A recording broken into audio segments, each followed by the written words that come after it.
Halo, selamat pagi. Perkenalkan, nama saya Rizky Agus Saputra. Saya sekarang berasal dari Politeknik Negeri Madiun. Saya berasal dari Fakultas Teknik dan untuk program studinya adalah Teknologi Rekayasa Perangkat Lunak. Saat ini saya adalah semester 6. Sebelum kita memulai untuk menjawab pertanyaan-pertanyaan yang diajukan oleh Google, saya akan memberikan sebuah pantun terlebih dahulu. Ada kertas diberi perekat, kertasnya kuat, dalamnya hangat. Selamat aktivitas, wahai sahabat. Semoga kita tetap semangat. Oke, untuk yang izinkan saya untuk menjawab sebuah pertanyaan-pertanyaan yang diajukan oleh Google. Untuk yang pertama adalah apa hal yang paling kamu sukai dari inovasi teknologi dan budaya perusahaan Google? Mengapa Google Ambassador adalah cara terbaik untuk menyalurkan antusias itu? Yang paling saya sukai dari perusahaan Google sendiri adalah mendefinisikan sebuah konsep keberhasilan itu di angka 70%, bukan di angka 100%. Mengapa? Karena itu menunjukkan kita berani mengambil resiko dan mengejar stretch goal. Sebagai GSA, saya ingin membawa mentalitas itu ke kampus, bahwa tidak apa-apa untuk menetapkan target tinggi atau gila, karena ini adalah proses dari mengejar hal yang mustahil itulah melahirkan sebuah inovasi yang nyata.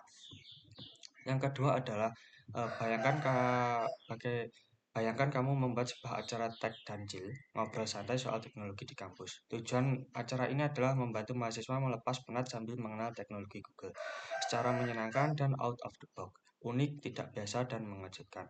Sebutkan salah satu kegiatan interaktif yang akan kamu rancang agar acara ini berkesan dan mendorong interaksi mahasiswa dengan teknologi Google. Yang pertama adalah kegiatannya kita akan bertemu para engineer ataupun para tokoh teknologi yang ada di suatu tempat ataupun engineer yang ada di suatu perusahaan yang berada di lokasi acara. Kemudian, para peserta untuk cara mainnya adalah para peserta bertanya mengenai budaya kerja yang ada di yang ada di Google atau yang ada di perusahaan-perusahaan di lokal maupun internasional. Dan mindset apa yang harus diterapkan untuk menjadi engineer atau bahkan mindset apa yang diterapkan untuk mencapai suatu goals yang ditetapkan. Untuk itu, dilihat dari beberapa keberhasilan perusahaan besar seperti Google dalam membangun sebuah produk yang bermanfaat dan bisa digunakan secara terjangkau. Kenapa ini seru?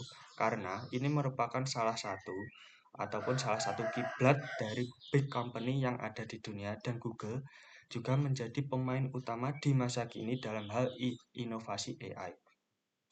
Untuk yang ketiga, setiap orang memiliki pengalaman di mana mereka harus berpikir out of the box untuk menyelesaikan sebuah masalah dan mencapai sebuah goal.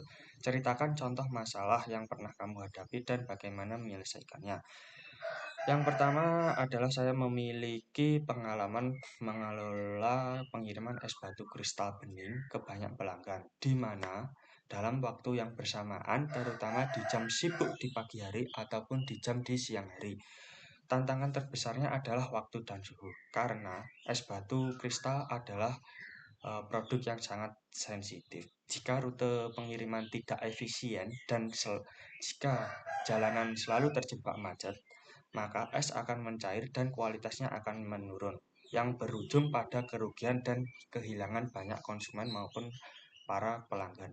Untuk solusi kreatifnya, di sini saya menggunakan optimasi rute, di mana saya menggunakan Google Maps secara lebih mendalam, yaitu dengan menyalakan fitur Add Stop Multi-Stop Routing. Saya memetakan semua titik-titik pelanggan dan semua titik-titik untuk para konsumen. Lalu saya menyusun urutan itu secara bersamaan dan melakukan estimasi kemacetan secara real time. Dan untuk lokasi geografis yang paling searah. Selain itu, saya juga menggunakan Google Sheet di ponsel untuk mencatat jumlah stok yang keluar dan sisa pesanan secara real time. Jadi saya menggunakan Google Sheet ini sebagai catatan untuk keluar masuk dari es batu saya. Yang keempat, jika kamu terpilih sebagai Google Ambassador, momen apa yang paling membuat kamu bangga di bulan-bulan pertama, di bulan 3 bulan pertama? Yang pertama adalah eh, ketika saya berhasil membangun sebuah jembatan komunikasi antara komunitas mahasiswa di kampus dan jaringan GSA internasional. Duduk bersama dalam satu forum, berdiskusi dengan mentor atau sesama GSA dari negara lain, dan menyadari bahwa jarak geografis serta perbedaan tingkat keahlian bukanlah penghalang untuk menjadi berkolaborasi dan membuat inovasi di kemudian hari. Oke, sekian dulu dari saya, Rizky Agus Saputra, Politeknik Negeri Madiun. Terima kasih. Atas kurang lebihnya saya mohon maaf. Oke, let's go.